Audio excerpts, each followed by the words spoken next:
কি গো, দেখতে দেখতে তো পোলাটা আমাদের বড়ই হয়ে গেল। তুমি তো বল ভাই, বড় হওয়া এই এতটুকু বড় করা যে কত কষ্ট সেটা আমি বুঝতেছি, আর যে সমস্ত মারা বড় করতেছে তারা বুঝতেছে। তুমি কি বুঝবা? তুমি কি বুঝবে? আমি কি বুঝি না? আমি কি দেখতেছি না ওরে? কি তুমি চোখ দিয়ে দেখলে তো হয় না এই বড় কেমনি হয়ে গেছে? তাহলে তুমি কি মনে করো ও বড় হওয়ার পিছনে আমার কোনো অবদান নাই? সম্পূর্ণটা আল্লাহর অবদান, হ্যাঁ, আল্লাহ তাআলার আল্লাহ রহমতে। ছাড়া তো কোনো কিছু হয় না, তোমার উপরে অবদান আছে, কিন্তু অবদান বেশি আমার। হ্যাঁ, অবদান তো বেশি আমার। ডাইরেক্ট তুমি নিজে নিজে নিজের হ্যাঁ, ক্রেডিটটা লয়ে গেলে। অবশ্যই। অনেকে তো দেখা যাচ্ছে যে একটা দাদা দাদি থাকে, ফুফু থাকে, চাচা থাকে, ওরা কোলে নেয়, পালে সবকিছু, আর আমি তো একাই সবকিছু করছি। তুমি তো সেই সকাল 8টা বাজে দোকানে গেছো, রাত্রে 10টা বাজে আসছো, এর মধ্যে তো সব আমি আমার উপরেই।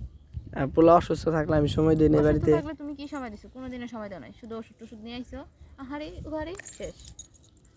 চাবির মধ্যে ময়লা, দুষ্ট ছেলে।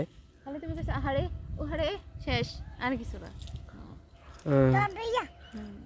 তাই না বাবা? শোনো, আর আল্লাহর রহমত আছে, আল্লাহর রহমত না থাকলে শোনো, এই মানুষের বাচ্চা কাচ্চা নিয়ে মানুষ দৌড়াইতে দৌড়াইতে ডাক্তারের কাছে জান শেষ। আর আমার ছেলে হিসাবে আল্লাহর রহমতে ওরকম কিন্তু কোনো ভেজাল হয় নাই। তুমি এটা বলতে হবে তোমার। তা ঠিক বলছো, কারণ আমার অন্যান্য বাচ্চারা একটু দুষ্ট হয়, ফাজলামি করে, সবকিছু করে, কিন্তু আব্দুল্লাহ অনেক ঠান্ডা।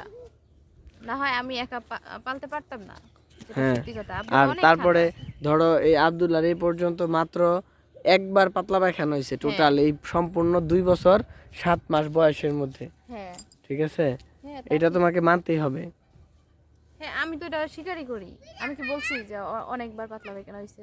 তারপরে ধরো এই যে আমার ছেলে টাইমলি সব খাবার ধরছে। হ্যাঁ, 6 মাস শুনো, 6 মাস পরে যখন স্বাভাবিক খাবার, একা একাই ও খাবার ধরে ফেলছে। না একা একা ধরছে এটা কইতেছি না, সেটাই বলতেছি। তুমি বলো যে আমার ছেলে একা একাই স্বাভাবিক খাবার ধরে ফেলছে, তার মানে না না ওরা আমি খাই নাই না, এটা বলছি যে টাইমলি স্বাভাবিক খাবার ধরছে। ঠিক 6 মাস বয়সেই ও ভাত ডাল মাংস মাছ খাওয়া শুরু করছে, ফল খাওয়া শুরু করছে, আর ইমিউনিটি বাড়ছে, অসুস্থ কম হয়েছে।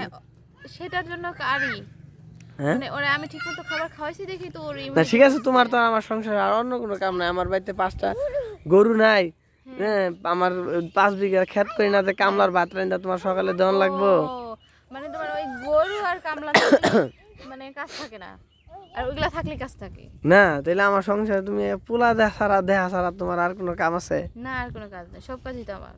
সব কাজ তোমার কি? আমার 2জন মানুষের ভাত তুমি একবার রাঁধো, মাঝে মাঝে বাসি মাসি যোগ্য মুখ্য যা আছে সব খাওয়াও। হ্যাঁ, বাসি কোনোদিন খাবার খাও না আব্দুল আবু, মিথ্যা কথা কেউ না। আজকে রোজা রাখছি, এই কালকে রাতের বাসি ভাত খাইয়া বাসি তরকারি খাই। রাতের বাসি ভাত কি তুমি?